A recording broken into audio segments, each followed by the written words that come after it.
Ladies, once again, we have Ethel, and she's going to take us more into this topic of mental health in women. Yes, Ethel, what role do social and culture factors play in women's mental health? Thank you. That is a good question. First of all, we have to understand that in the societies that we live and our cultures is where we feel like we are valued, we are understood, we speak the same language, and we feel like we can communicate well with each other. That gives us a sense of belonging as women. Just like you can see the How Working Group, yes, a number of women meet together. They share values.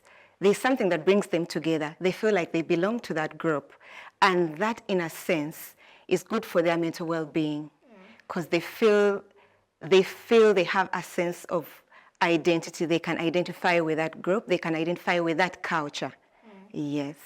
However, there are some social aspects and some cultural aspects that affect the well-being of women, even when they feel like they identify with a certain culture or a certain society. Yes. So there are unequal opportunities that come with social factors like income. Yes. Income affects our mental well-being in a way that when there are income inequalities in the community, you find that women are not able to access certain resources. Then they're not able to access basic needs. They're not able to get what they want, yes, for their lives, health, education.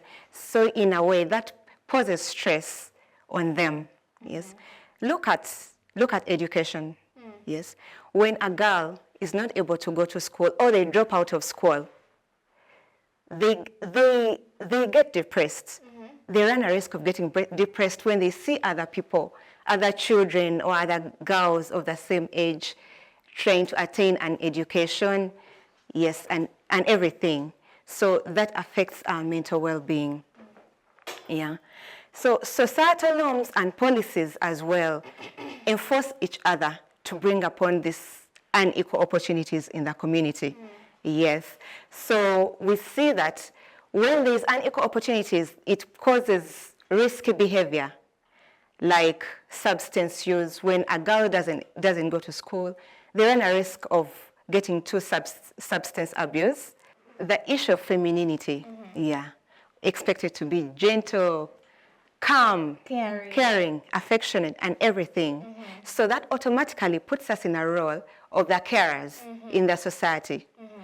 As you're caring, you're giving your all, you're giving your emotions, and sometimes we forget to recognize our own emotions as women.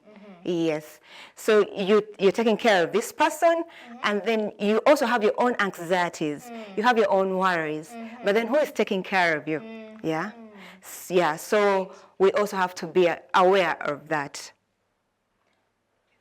So those are very good points you've mentioned. Thank you. And would like to know, what can individuals or communities do to challenge these social norms and stereotypes that are put in place? Okay. That are existent. What can we do about it? Okay. Yeah. That's a good question. It begins with us as women, being aware of the emotions, of our feelings when it comes to these social factors. Yeah. These factors that are infringing on our happiness, on our joy, on our rights. If you're aware of the emotions that they evoke, then you're able to express them. Yes. For instance, if you're sexually abused and you express yourself, yes, that has abused, and this is how I feel, another person will be able to understand and will be able to support you. But you know, Then Ethel, the problem these days is that I've seen people on social media, especially Twitter, come out and they say, I was sexually abused by, my boss or something like that. But most of the times they are not, understood.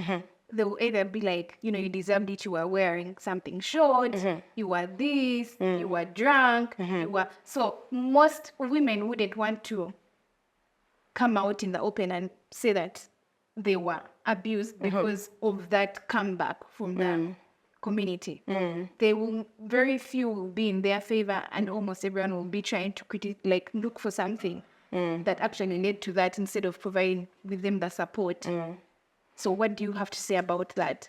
Part of self-awareness as women is knowing when to express yourself, how and where. Yes. Social media, that is where everyone is. So do you mind sharing with us some of the alternative platforms that one can go to express, to express themselves? So we have got groups of carers and people recovering from severe mental illness. They come together, talk about issues that stress them. They get to understand more on how to support each other, learning from each other's experiences. Yeah. Yes. So, and that is very helpful. Yeah. Yeah, talking about her community, working women come together, talk about issues that stress them in business. Yes, they learn from each other. In a way, they're supporting their mental well-being. Yes, an indirect way. Yeah. Yeah. Thank you so much, Ethel, for unraveling the topic of women in mental health.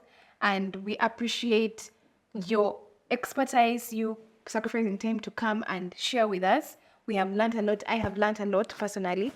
And that is it from us. Thank you. Thank you.